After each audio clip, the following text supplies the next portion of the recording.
Welcome unified जंगी में आप सभी का स्वागत है। UFC 306 UFC नोचे का पोस्ट फाइट वीडियो ये है, इंस्टेंट रिएक्शन वीडियो ये है। अगर आप इस चैनल में पहली बार आ रहे हैं तो आप जान लीजिए आप कॉम्बैट स्पोर्ट के इंडिया में सबसे बेहतरीन चैनल में आए हैं।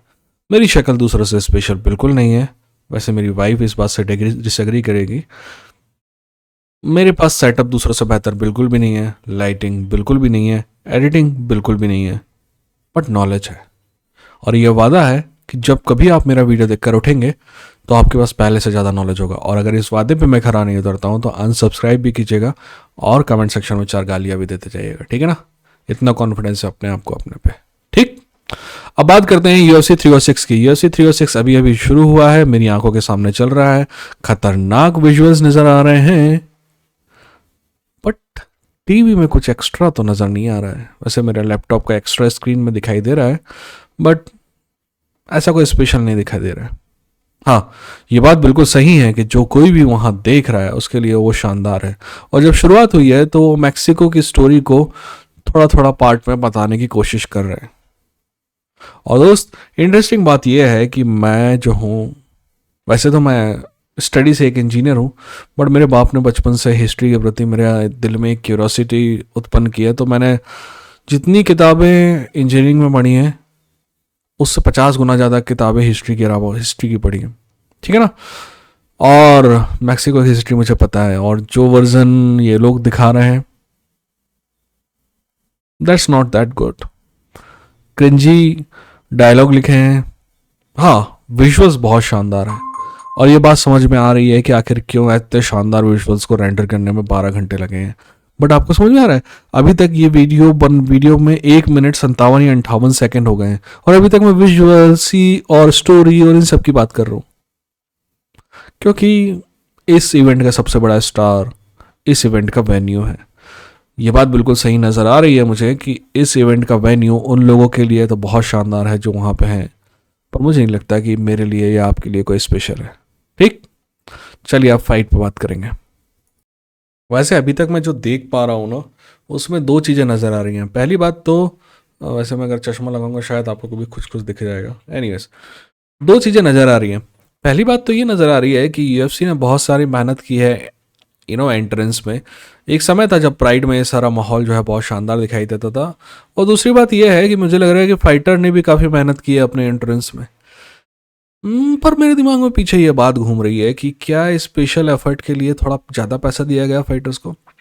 ये बात तो डिना वाइट ने 50 बार मेरे कान में डाल दी है कि कितने $1 मिलियन खर्च किया उसने इस इवेंट में, बट ये बात अभी तक बाहर नहीं आई है कि क्या फाइटर को इस इवेंट में फाइट करने के लिए कुछ भी एक्स्ट्रा मिल रहा है। I don't think so. खैर, आप कहोगे फिर यही झंझट पे पड़ गए भाई साहब आप, ठीक है ना। फाइट की बात करते हैं। पहली फाइट थी रोनाल्डो रॉड्रिगेज वर्सेस ओडे ऑसबॉर्न की। एंड टू बी ऑनेस्ट, अभी तक की जितनी भी इस इवेंट में फाइट हुई हैं सबसे बेहतरीन फाइट थी अभी तक की, है ना। एनीवेज, कुछ लोग डिसएग्री करेंगे बट मेरा मानना है इसके बाद कौन सी फाइट होती है ये बाद में देखेंगे, बट अभी तक तो मुझे लगता है कि इस पूरे इवेंट की सबसे बेहतरीन फाइट ये थी। एनीवेज, जैसे ही फाइट चालू होती है, नॉकडाउन करता है ओडे ऑसबॉर्न, और नॉकडाउन करने के बाद ग्राउंड पे जाता है और अपने नॉकडाउन को कन्वर्ट करता है ट्रायंगल चोक में। ये अजीब सी बात है ना, नॉकडाउन करने के बाद मोस्टली आप टॉप पे जाते हैं, बट ओडे ऑसबॉर्न टॉप पे जाता है, टॉप से रिवर्स करके बॉटम पे आता है और बॉटम से परफेक्ट ट्रायंगल चोक पुट आउट करता है। और मुझे तो लग रहा था कि यार ये ट्रायंगल चोक में खेल खत्म हो जाएगा, फाइट जो है 1.5 मिनट भी नहीं सर्वाइव करेगी, बट मुझे नहीं पता कि कैसे सर्वाइव किया और रोनाल्डो रॉड्रिगेज ने। समहाउ ही manage to get up, but जब तक वो ऊपर आया ना उससे पहले काफ़ी ज़्यादा डैमेज जो है ओडे ऑसबॉर्न ने किया था। बट ये बात सही है कि आखिरी के 1 मिनट पे टॉप से अच्छा खासा डैमेज किया रोनाल्डो ने भी। यूजुअली ना ये राउंड इतना ज़्यादा डोमिनेटिंग था कि मैं 10-8 देता ओडे ऑसबॉर्न को, बट आखिरी के 1 मिनट या फिर कहें आप 80 सेकेंड्स में जो ऊपर से डैमेज किया रोनाल्डो ने, उसकी वजह से वो 10-8 की जगह वो 10-9 हो गया, है ना। दूसरा राउंड जैसे ही स्टार्ट हुआ तो एक बार फिर से गिलोटिन अटेम्प्ट किया ओडे ऑसबॉर्न ने, बट रोनाल्डो ने बहुत तेज़ी से रिवर्स किया और इस बार जो है ना रोनाल्डो टॉप पे रहा और लगभग पूरे के पूरे राउंड भर डैमेज किया उसने ओडे ऑसबॉर्न को। काफ़ी मतलब सिंपल था, क्लियर रोड्रिगेज राउंड था ये, रोनाल्डो राउंड था ये, है ना। और इस राउंड के बाद स्कोर हो गया मेरी बुक में 1919। अब जो लास्ट राउंड है वो बहुत ज़्यादा इवन राउंड था। जहाँ तक स्ट्राइकिंग की बात है ना, स्ट्राइकिंग में ओडे ऑसबॉर्न की स्ट्राइकिंग ज़्यादा क्लियर लग रही थी, वहीं जो रोनाल्डो की स्ट्राइकिंग में डैमेज काफ़ी ज़्यादा अच्छा लग रहा था, ठीक है ना। तो जब दोनों इस टाइप से बराबर चल रहे थे तब ओडे ऑसबॉर्न ने टेक डाउन किया, रोनाल्डो गॉट अप। पर फिर जब रोनाल्डो ने टेक डाउन किया और लगभग 40 सेकंड तक डैमेज किया, so everything change in my mind. मेरे हिसाब से तीसरा राउंड जो था वो रोनाल्डो का था। देखते हैं जजेस क्या देते हैं। जजेस ने भी रोनाल्डो को वो राउंड दिया और 28-27 से रोनाल्डो ने ये फाइट जीती। क्या मैं इस फाइट से इम्प्रेस हूँ? Actually it was a very good fight, but क्या मैं इन दोनों फाइटर्स से इम्प्रेस हूँ? देखिए, अच्छी फाइट हमें दो बार नज़र आती है। एक जब बहुत ही एलीट लेवल के फाइटर फाइट कर रहे होते हैं और उनमें कोई कमियां नहीं होती, तब बहुत अच्छी फाइट होती है। बट तब भी बहुत अच्छी फाइट होती है जब एक सेम लेवल के फाइटर फाइट कर रहे होते हैं जिनमें ज़्यादा स्किल्स नहीं होती हैं, राइट। ज़्यादा अच्छा डिफेंस नहीं होता है, ज़्यादा अच्छा फाइट IQ नहीं होता, राइट। रॉकम सॉकम रोबोट टाइप फाइट कर रहा होता है। जैसे कि मान लीजिए आप बचपन में जब फाइट करते थे ना किसी से, अगर आपकी हाइट और हेल्थ का है और उसको भी उतनी शक्ल है जितनी आपको है, तो फाइट अच्छी है। तो इस हिसाब से फाइट तो अच्छी थी, but I am not impressed by any ना ओडे ऑसबॉर्न से मैं इम्प्रेस हूँ ना ही रोनाल्डो से। क्या ठीक है, आगे चलते हैं अगली फाइट की तरफ। मैंने अभी कहा था कि पिछली फाइट अभी तक की सबसे बेहतरीन फाइट थी दोस्त। एक्चुअली अभी तक की सबसे बेहतरीन फाइट जो है वो पिछली फाइट से आगे बढ़ गई है, और वो फाइट है रेबोविच एस्तेवान वर्सेस डैनियल ज़लहूवर की फाइट। देखिए, एस्तेवान और ज़लहूवर जो है पहले के 2 राउंड में बहुत क्लोज कॉन्टेस्ट था, बहुत क्लोज। आप पहला राउंड किसी और को दे सकते थे, जैसे कि मैंने पहला राउंड ज़लहूवर को दिया, दूसरा राउंड रेबोविच को दिया।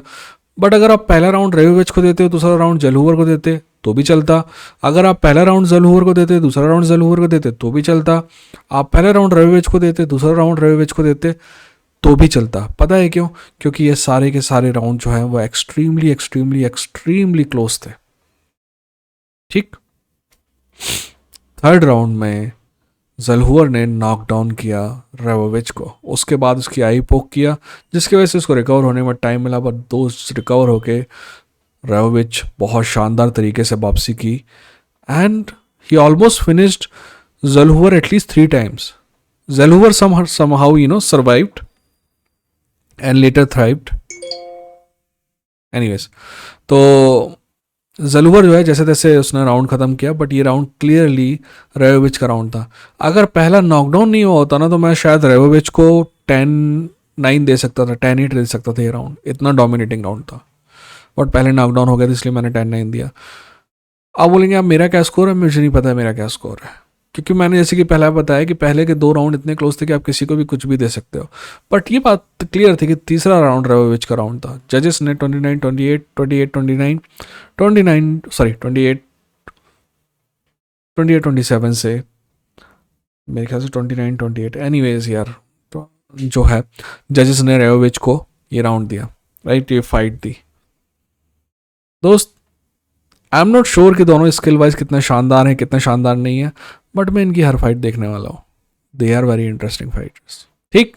अब आगे बढ़ते हैं और अब चालू होती है हमारी वो फाइट्स जिनके बारे में हमें पहले से पता था और जिनके बारे में हम वेट कर रहे थे, ठीक। ये फाइट थी Brian Ortega versus Diego Lopes की। जैसे ही फाइट स्टार्ट हुई ना यार, पता नहीं, ऐसा लगता है, आपने कभी बुल फाइटिंग देखी है? बुल फाइटिंग में क्या होता है कि सांड को पहले से बहुत परेशान किया जा रहा होता है, राइट। बार बार उसको कोंच आ जाता है तो वो पगला सा जाता है, और फिर जैसे ही दरवाज़ा खुलता है ना तो सांड ऐसे आता है कि बिल्कुल आपको निपटा ही देगा। और बिल्कुल ऐसे ही लोपेस भी आता है। डिएगो लोपेस बहुत शानदार तरीके से, बहुत एग्रेसिव तरीके, वैसे मेरे को पिक्चर में माइकल चैंडलर दिखाई दे रहा है दोस्त।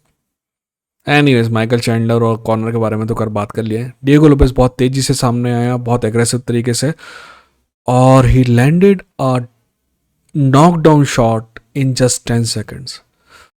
पर इंटरेस्टिंग बात यह है कि मुझे लगा था कि वो जब नॉकडाउन करेगा उसके बाद और स्ट्राइकिंग करने की कोशिश करेगा, पर वो उसके पीछे ग्राउंड में चला गया। जब वो ग्राउंड में गया ना, तो एक्चुअली ही माउंट किया उसने ऑर्टेगा को, और वहाँ पे भी डैमेज कर रहा था, बट उतना डैमेज नहीं था जितना एक्चुअली मुझे लगता है कि स्ट्राइकिंग में हो सकता था। मेरे हिसाब से 3 साढ़े 3 मिनट के आसपास डिएगो को भी ये बात समझ में आ गई और उसने ब्रायन ऑर्टेगा को ऊपर करने उठने दिया, और फिर वो स्ट्राइकिंग करते रहे बाकी बचे हुए राउंड में। ये था कि टू बी ऑनेस्ट लोपेज थोड़ा ही बेटर था ब्रायन ऑर्टेगा से स्ट्राइकिंग में, है ना। दूसरा राउंड स्टार्ट हुआ, दूसरे राउंड में ब्रायन ऑर्टेगा ज़्यादा बेहतर नज़र आ रहा था और लोपेज जो है वो स्लो नज़र आ रहा था, पर फिर भी ब्रायन ऑर्टेगा से थोड़ा बेहतर था। तो पहला राउंड 10-9 हो गया, दूसरा राउंड, पहले राउंड को कई लोग 10-8 भी दे सकते हैं, एक जज ने दिया भी, पर दूसरा राउंड जो था वो मेरे हिसाब से 10-9 था। पहला राउंड भी 10-9 था, तो 2018 हो गया स्कोर। और तीसरा राउंड भी लगभग वैसा ही था जैसे दूसरा राउंड था, पर तीसरे राउंड में ये था कि ब्रायन ऑर्टेगा की परफॉर्मेंस जो थी वो बहुत बेहतर थी। और अगर आखिरी के 1 मिनट में नॉकडाउन नहीं किया होता लोपेस ने, तो ये राउंड मैं ब्रायन ऑर्टेगा को दे सकता था, बट नॉकडाउन हो गया और राउंड जो है वो लोपेस को चला गया। मेरा स्कोर था 30-27। जजेस में भी दो जजेस का स्कोर था 30-27। एक जज का स्कोर था 30-26, यानी उसने पहला राउंड जो है वो 10-8 दिया। मेरे हिसाब से वो 10-8 दिया जा सकता है, सो मेरे को कोई प्रॉब्लम है नहीं जजेस से। लोपेस ने ये फाइट जीती। लोपेस से पूछा गया कि किसको चैलेंज करना चाहते हैं। यार पता नहीं क्यों आजकल के फाइटर बोलते हैं मेरे को जो भी दो फाइटर दोगे ना मैं फाइट कर लूँगा। चैलेंज समबडी ना, नाम तो लो यार, किसी का भी नाम लो, चैंपियन का नाम ले दो, कोई प्रॉब्लम नहीं है। एनीवेज देखिए, जहाँ तक लोपेस की बात है ना, Lopes is a problem for everybody. Top 3 हो जाएगा लोपेस मेरे ख्याल से। तो बाकी जो बचे दो फाइटर हैं जो फाइट करने वाले हैं, नंबर 1 नंबर 2, है ना, तो उनके लिए भी प्रॉब्लम है। मैं नंबर 1 नंबर 2, अच्छा ठीक है, एक चैंपियन है और एक नंबर 1 कंटेंडर है ना। तो नंबर 1 नंबर 2 तो मेरे ख्याल से मैक्स हॉलोवे और वोल्कनास्की होंगे, और चैंपियन टुपोरिया है, ठीक है। तो वो प्रॉब्लम इन तीनों के लिए है ना। बट क्या वो इन तीनों से बेहतर है? टू बी ऑनेस्ट नहीं है। मुझे नहीं लगता कि लोपेस मैक्स हॉलोवे से बेहतर है, या फिर वोल्कनास्की से बेहतर है, और या फिर टुपोरिया से बेहतर है। बट क्या उनके लिए प्रॉब्लम खड़ी कर सकता है? बिल्कुल खड़ी कर सकता है दोस्त। क्या उनको हरा सकता है? कोई भी फाइटर अपने दिन किसी को भी हरा सकता है, पर क्या वो बेटर है उनसे? I don't think so. अब ऑर्टेगा की भी बात करना पड़ेगा। देखिए, ऑर्टेगा पहले 1 मिनट में जितनी बीटिंग लेने के बाद जितनी उसने रिकवरी करके फाइट में बना रहा ना, उसकी उसके लिए तारीफ करना चाहिए। बट क्योंकि ऑर्टेगा है यार स्पेशल, ऑर्टेगा बहुत ज़्यादा टफ है, बट टफ होना कोई स्ट्रेटजी नहीं है। टफ होने के साथ भी आपको कुछ चाहिए है। आप हर बार नॉकडाउन होने के बाद ये उम्मीद नहीं कर सकते कि आप वापस से आ जाओगे। Not everybody can do that. और मेरे हिसाब से ब्रॉन अर्टेगा को एक बार एक्सेप्ट करना होगा कि वो ग्राउंड में मैजिशियन है, स्ट्राइकिंग में भी अच्छा है, बट उतना अच्छा नहीं है कि स्ट्राइकिंग में ही टॉप लेवल के फाइटर को ख़त्म कर दे। मेरे हिसाब से उसको वापस से प्रैक्टिस करनी चालू करनी पड़ेगी टेक डाउन के लिए, क्योंकि अगर ये हालत है ना 145 में, तो 155 में बहुत दिक्कत होने वाली है दोस्त। 155 में एक से एक मर्डरर है। बट फिर ऑन दी अदर हैंड ये भी होगा कि उसको शायद इतना खतरनाक वेट कट नहीं करना पड़ेगा, तो that might be better for him. Anyways यार, ये हर एक फाइट के पहले ना वो लंबी स्टोरी चला रहे हैं, शायद लोगों के लिए बहुत इंटरेस्टिंग होंगी। मैं क्योंकि मैक्सिकन हिस्ट्री बहुत अच्छे से जानता हूँ, तो मेरे लिए बोरिंग है, और ना सिर्फ बोरिंग है बल्कि बकर भी है ना। सही तरीके से आप मैक्सिकन हिस्ट्री अगर पेश करेंगे ना, तो मैक्सिको की हिस्ट्री के लास्ट के 200 साल में अगर कोई आपको विलेन मिलेगा ना, तो वो अमेरिका है, और ये फाइट अमेरिका में हो रही है ना। अमेरिका के खिलाफ तो कोई कुछ नहीं बोलेगा। लोग कहते हैं कि वाइट वॉशिंग कर रहा है सऊदी अरेबिया अपने आप फाइट करके, right? Sports washing word use किया है। अच्छा, सऊदी अरेबिया अपने आप फाइट कर रहा है तो स्पोर्ट वॉशिंग कर रहा है, क्योंकि आपका मानना है कि सऊदी अरेबिया बहुत सारे लोगों की मौत का जिम्मेदार है यमन में। मैं एक्सेप्ट करता हूँ, बट अभी तो उन दोनों के बीच में लड़ाई नहीं चल रही ना। क्या आप मेरे को कोई ऐसा देश बता सकते हैं जो अमेरिका से ज़्यादा मौत का जिम्मेदार हो ला आखिरी के पिछले 70 साल में? तो वो स्पोर्ट्स वॉशिंग नहीं है। एनीवेज मैं भटक गया, अगली फाइट की बात करते हैं जो कि को मेन इवेंट है। नेक्स्ट फाइट थी Valentina Shevchenko versus Alexa Grasso. शुरू के 40 या फिर कहें कि 70 सेकंड तक, 1 मिनट 10 सेकंड तक जब तक स्ट्राइकिंग हुई तो ये साफ साफ नज़र आ रहा था कि वैलेंटिना के पास स्ट्राइकिंग में सारे आंसर थे एलेक्सा ग्रासो के सवालों के। पर फिर भी एलेक्सा ग्रासो को टेक डाउन किया वैलेंटिना शेवचेंको ने। ये बाकी पूरे राउंड में कंट्रोल किया वैलेंटिना शेवचेंको ने, और वैलेंटिना शेवचेंको ने, और ज़्यादा डैमेज तो नहीं किया। बट एक बात मैं कहना चाहूँगा, पहले ही राउंड से I started to be impressed with Alexa Grasso. Alexa Grasso ground से अटैक कर रही थी, ना सिर्फ पंचेज और एल्बोस बल्कि एक के बाद एक सबमिशन अटैम्प्ट। दूसरा राउंड भी वैसे ही हुआ कि वैलेंटिना शेवचेंको जो है, तो पहले राउंड का स्कोर हो गया 10-9। दूसरा राउंड भी लगभग वैसे ही स्टार्ट हुआ। वैलेंटिना एक्चुअली हर राउंड में मैं आपको कहूँगा कि Valentina was doing great in striking but still taking down, right. Valentina अच्छे से स्टार्ट किया, फिर टेक डाउन किया, और फिर आर्म बार अटेम्प्ट किया, ट्राइंगल आर्म बार जो है वो अटेम्प्ट किया एलेक्सा ग्रासो ने, और बहुत डीप लग रहा था। पर जैसे तैसे वैलेंटिना शेवचेंको उससे बाहर आई, एलेक्सा ग्रासो गॉट अप। उसके बाद जब स्ट्राइकिंग चालू हुई तो स्टिल, जैसा कि मैंने कहा कि वैलेंटिना शेवचेंको स्ट्राइकिंग में बुरी नहीं थी, फिर भी टेक डाउन कर रही थी, राइट। फिर एक बार और फिर से वैलेंटिना शेवचेंको ने टेक डाउन किया और बाकी के राउंड में कंट्रोल किया, तो 20-18 हो गया। इसके बाद राउंड 3 फिर सेम कहानी, Valentina Shevchenko striking good, Valentina Shevchenko take down, है ना। और उसके बाद फिर एलेक्सा ग्रासो ने बहुत शानदार अटैम्प्ट किया गिलोटिन का, जो बहुत खतरनाक नज़र आ रहा था। I know it was good. इसके बाद चौथे राउंड में भी 30-27 स्कोर हो गया। चौथे राउंड में एक और गिलोटिन अटैम्प्ट था जो बहुत बहुत बहुत बहुत बहुत डीप था। मुझे लगता है कि एलेक्सा ग्रासो ने अपना एक्सपीरियंस का वहाँ यूज़ किया और she did not loss heart, right. उसको पता था कि धीरे ना धीरे गैस आउट हो जाएगा एलेक्सा ग्रासो का हाथ, और वही हुआ, और वो उस गिलोटिन से बाहर आई, है ना, चौथे राउंड में। अब चौथे राउंड में वो गिलोटिन से बाहर आई और बाकी के राउंड जो है कंट्रोल किया। अब मेरे सामने यहाँ पे प्रॉब्लम आती है कि एक्चुअली वैलेंटिना शेवचेंको ने ग्राउंड पे कंट्रोल तो किया, स्ट्राइकिंग को हम भूल जाते हैं क्योंकि वो 40-50 सेकंड की थी। अब हम ग्राउंड पे देखते हैं, तो ग्राउंड पे अगर वैलेंटिना शेवचेंको ने पूरे राउंड को कंट्रोल किया, लगभग 3 मिनट 40 सेकंड के आसपास होगा, या फिर शायद 4 मिनट होगा, तो इतने राउंड में कंट्रोल किया वैलेंटिना शेवचेंको ने ग्रासो को। बट ग्रासो जो है वो जीत के बहुत करीब पहुंची उस गिलोटिन अटेम्प्ट से। तो इन दोनों में से किसको राउंड दिया जाएगा? तो यहाँ पे मैं बहुत दिक्कत में फंस जाता हूँ कि डैमेज एक्चुअली बहुत कम है वैलेंटिना का, बट कंट्रोल बहुत ज़्यादा है। और दूसरी तरफ एलेक्सा ग्रासो जो है बहुत करीब पहुंची थी जीत के लिए, राइट। फाइट एंडिंग मैन्यूवर जो है उनको प्रेफरेंस दिया जाता है। तो दोनों को अगर कंपेयर किया जाए तो भी कंट्रोल टाइम इतना ज़्यादा डोमिनेंट था कि I had to give her to Valentina Shevchenko. मेरा स्कोर था 40-36। पाँचवें राउंड की भी कहानी सेम थी, तो मैं फिर से रिपीट नहीं करूँगा।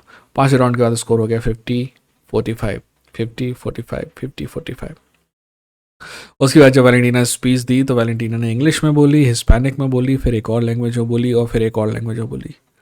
वैलेंटिना शेवचेंको 7 लैंग्वेजेस जानती है। वैलेंटिना शेवचेंको एक विदेशी मुल्क में अपनी इज्जत बनाई है उसने। वैलेंटिना शेवचेंको मुay थाई चैंपियन रही है। वैलेंटिना शेवचेंको का शानदार किक बॉक्सिंग रिकॉर्ड है। वैलेंटिना शेवचेंको बॉक्सिंग में भी ज़्यादा बुरी नहीं है। वैलेंटिना शेवचेंको MMA में 2 बार चैलेंज करी है उसने 135 के टाइटल के लिए, और वैलेंटिना शेवचेंको एक बार फिर से 125 की चैंपियन है। और वैलेंटिना शेवचेंको हमारे ऐसा बारात डांस नहीं करती है, नागिन डांस नहीं करती, शी इज़ अ बैलरीना। साला वैलेंटिना शेवचेंको ने जितना हासिल किया ना, मेरे जैसे चूतिया 5 जन्म लगा देंगे उतना कुछ हासिल नहीं कर पाएंगे। So hats off to her. अब जब इस कहानी लिखी जाएगी ना इस फाइट की, तो कहानी कुछ ऐसी होगी कि वैलेंटिना शेवचेंको ने बहुत बोरिंग फाइट की और रेसलिंग की, और वैसे ही फाइट जीती, वो आउट पॉइंट करने की कोशिश कर रही थी। बट असली कहानी ये नहीं है। वैलेंटिना शेवचेंको ने ये फाइट हर जगह जीती, रेसलिंग में थी तब भी जीती, और एक और जो बात है कि वैलेंटीना शेवचेंको की जहाँ तक स्ट्राइकिंग है, वैलेंटीना की स्ट्राइकिंग एफिशिएंसी कितनी थी पता है? 81%। वैलेंटीना ने स्ट्राइकिंग में भी एलेक्सा से बेहतर परफॉर्मेंस किया। वैलेंटीना शेवचेंको लगभग 37 साल की है। She is still very good. जहाँ तक एलेक्सा की बात है, एलेक्सा के बारे में मुझे दो बातें कहनी है। देखिए, मैं बहुत ज़्यादा इंप्रेस हूँ क्योंकि एलेक्सा ने कई बार मुश्किल में डाला ग्राउंड से कई बार मुश्किल में डाला वैलेंटीना शेवचेंको को। बट मुझे लग रहा था कि वो ग्राउंड, उसको इतना विश्वास था कि वो ग्राउंड से ख़त्म कर सकती है फाइट, इसलिए शायद वो ग्राउंड पोजीशन जो है वो कंट्रोल कर, मतलब एक्सेप्ट कर रही थी। तो ये इकलौता क्रिटिसिज्म है। और दूसरी बात जो है वो मुझे लगता है कि she will be back and Alexa Grasso will be champion again, है ना? भले ही वो वैलेंटीना के जाने के बाद बने, but she will be champion again. ठीक, अगली फाइट की तरफ चलते हैं, मेन इवेंट। अब बात करते हैं मेन इवेंट की, शॉन ओमैली वर्सेस मेराब दविशविली की। दोस्त, जिंदगी में आप कभी कभी ऐसा दौर आता है जब आप गलत होते हो पर फिर भी आप खुश होते हो, है ना? जिंदगी आपको गलत साबित करते हुए और फिर भी आप खुश रहते हो। ये फाइट कुछ ऐसी ही थी। मेराब दविशविली ने टेक डाउन किया 3 मिनट के आसपास के टाइम पे, 3 मिनट जब घड़ी में बचाते यानी 2 मिनट के आसपास टाइम पे। शॉन जो है जैसे तैसे अप हुआ, फिर उसने क्लिंच किया। उसके बाद एक्चुअली मेराब ने स्ट्राइकिंग में ठीक ठाक परफॉर्मेंस किया। ऐसा लग रहा था कि शॉन जो है उसके पास आने से डर रहा है, और शॉन का किकिंग गेम तो लगभग खत्म हो गया था। शॉन कोई किक कहीं भी यूज़ नहीं कर रहा था, जैसे कि हमने एनालिसिस में समझा था। ठीक है ना? गिलोटिन अटेम्प्ट हुआ एक बार मेराब दविशविली का। मेरे ख्याल से ये राउंड इतना ज़्यादा एक तरफा तो नहीं था, बट फिर भी मेराब दविशविली ने इनफ इम्पैक्टफुल चीज़ें की थी जो राउंड उसको मिलना चाहिए था। ठीक है, सेकेंड राउंड स्टार्ट हुआ। मैंने जैसे कि कहा, शॉन को बहुत डर लग रहा था पास में आने से। फिर मेराब दविशविली ने टेक डाउन किया, रिमेनिंग राउंड में कंट्रोल किया। पहले राउंड का स्कोर 10-9, दूसरे राउंड का स्कोर 10-20-18। तीसरे राउंड में ये मेरे ख्याल से शॉन ओमैली का अभी तक का सबसे बेहतरीन राउंड था। ठीक है ना? मेराब दविशविली ने टेक डाउन किया, और टेक डाउन करने के बाद अच्छा खासा डैमेज किया, और जो रिमेनिंग राउंड बचा था उसमें शॉन ने ठीक ठाक परफॉर्मेंस दिया। बट ये राउंड भी लगभग एक तरफा था, तो राउंड मैंने दिया मेराब दविशविली को। स्कोर हो गया 30-27। अगला राउंड जो राउंड नंबर 4 था, मेराब दविशविली ने टेक डाउन किया 1 मिनट 30 सेकेंड में, और फिर बाकी का राउंड कंट्रोल किया। तो इसको एक बार तीसरे राउंड में वापस जाते हैं। तीसरे राउंड में एक हल्का सा आर्ग्यूमेंट बन सकता है कि वो राउंड शॉन को दिया जा सकता है, बट फिर भी मेरे ख्याल से मेराब ने बहुत कुछ किया था। चौथा राउंड एक तरफा था 40-36। पांचवें राउंड में शॉन ओमैली को नॉकडाउन चाहिए था, सॉरी नॉकआउट चाहिए था। नॉकडाउन से काम नहीं चलता, नॉकआउट चाहिए था। And he was very good in this round. मेरे ख्याल से शॉन ओमैली की हार का डर जो है वो खत्म हो चुका था, क्योंकि उसे पता था कि चारों राउंड वो हारा है, तो लगभग यह फाइट उसके हाथ से निकल चुकी है। इसलिए शायद उसको कोई डर नहीं था मेराब के पास जाने में, और इसीलिए शायद उसका सबसे बेहतरीन राउंड था। शायद नहीं, सबसे बेहतरीन राउंड था ये राउंड। मेरे ख्याल से मेराब दविशविली को ख़त्म करने के बहुत करीब आया शॉन ओमैली, बट फिर भी मेराब दविशविली जैसे तैसे सर्वाइव किया। मेराब दविशविली एनीवेज, मेराब ने ये राउंड हारा, शॉन ने ये राउंड जीता। मेरा स्कोर हो गया 49-46। जजेस पता नहीं कौन सी फाइट देख रहे थे दोस्त। खैर, फिर भी डिसीजन सही राउंड, सही सरफ पे चाहिए। मेराब दविशविली की तरफ भी गया। अब 2 मिनट रुक के थोड़ा बात कर लेते हैं इनके दोनों के बारे में। मेराब दविशविली के बारे में आप में से बहुत से लोग सोच रहे होंगे कि मेराब दविशविली चैंपियन तो बन गया, बट बहुत बोरिंग चैंपियन होगा, क्योंकि टेक डाउन के अलावा और वो कुछ नहीं करता है। पहली बात उसने बताया कि टेक डाउन के अलावा भी बहुत कुछ करता है वो इस फाइट में। अभी मैं बता दूं, मेराब दविशविली की जो स्ट्राइकिंग है वो एवरेज नहीं है, बिलो एवरेज है। और ये सबका मानना है कि मेराब दविशविली बोरिंग चैंपियन होगा। मुझे नहीं लगता। मेराब दविशविली में बहुत कैरेक्टर है। आप समझ रहे कैरेक्टर? आप जो लोग कैरेक्टर, जिनकी कैरेक्टर डेवलप्ड होता है ना, उनके प्रति आप अट्रैक्ट होते हैं। मेराब दविशविली वैसा कैरेक्टर है। वो भले ही फाइट में 25 मिनट आपको बोर करेगा, बट दिन में कितने घंटे होते हैं? 24 घंटे, 23 घंटे 35 मिनट आपको एंटरटेन करेगा वो, क्योंकि वो फाइट नहीं कर रहा था। ठीक है, आप दुनिया भर की रील देखोगे, दुनिया भर की चीज़ें देखोगे, मेराब दविशविली की फुल बकर सुनोगे, ही इज़ गुड। सो आप बोर नहीं हो गया उस चैंपियन से। ठीक है ना? ठीक वैसे ही जैसे कि चेस आनंद था, फाइट बोरिंग, फाइट के अलावा बाकी सब इंटरटेनिंग। दूसरी तरफ शॉन ओमैली की भी बात कर लेते हैं। यहाँ पे ना दो ओपिनियन है डिस्टिंक्ट। शॉन ओमैली के बारे में कहा जा सकता है कि यूएफसी का बहुत सारा इन्वेस्टमेंट जो है ना बेकार चला गया दोस्त। यूएफसी ने इस आदमी को स्टार बनाने के लिए बहुत मेहनत की, बट वो बेकार गई, है ना। बहुत इन्वेस्टमेंट किया, हो गया। तो क्या शॉन ओमैली खत्म हो गया स्टार? नहीं, शॉन ओमैली फाइटर तो खत्म नहीं हुआ, कोई नंबर 1 कंटेंडर होगा, वापस से आएगा, कोई दिक्कत है नहीं उसमें। बट एज ए स्टार क्या खत्म हो गया दोस्त? कोई भी आदमी ना, बताइए, इस दुनिया का एक नियम बताता हूँ आपको। आप ना उस आदमी की तो इज्जत करते ही हैं जो ऊपर आया है, बट उस आदमी की डबल इज्जत करते हैं जो कम बैक करता है। तो शॉन ओमैली के पास चांस है कम बैक करने का, और बना मेरी रिक्वेस्ट है शॉन ओमैली और शॉन ओमैली की टीम से कि हमको असली शॉन ओमैली से मिलने का है। मेरे हिसाब से वो भी इंटरेस्टिंग आदमी है, मेरे हिसाब से I can be fan of that. But ये जो सतरंगी शॉन ओमैली है ना, लैम्बोर्गिनी वाला, I am not fan of that. That's why I was wrong in this fight, but I am happy for Merab Dvalishvili, because Merab Dvalishvili is like me. I am not saying I am like him, okay. यानी कि मेरे जैसे लोग जो ज़्यादा talented नहीं है but पिछवाड़ा फाड़ के मेहनती हैं, तो एक ना एक दिन अपन भी चैंपियन बनेंगे, ठीक है। और आप में से कुछ लोग कह सकते हैं कि भाई इतना क्यों कॉन्फिडेंस है कि चैंपियन बनोगे? मतलब कहने का मतलब है कि एक ज़िंदगी में सफल होगे। दोस्त, अगर ज़िंदगी में सफल होने की उम्मीद नहीं है ना, ज़िंदगी में चैंपियन बनने की उम्मीद नहीं है ना, तो ज़िंदगी वर्थलेस है ना। हो सकता है कि लड़ते लड़ते ही मर जाएंगे, चैंपियन नहीं बनेंगे, बट चैंपियनशिप की चाह में लड़ते तो रहेंगे। ठीक, आप भी लड़ते रहिए, बट अपने घर वालों से नहीं। अपना ख्याल रखिए, अपनों का ख्याल रखिए। ये थे नीट फट चंकी, लड़ेंगे जीतेंगे।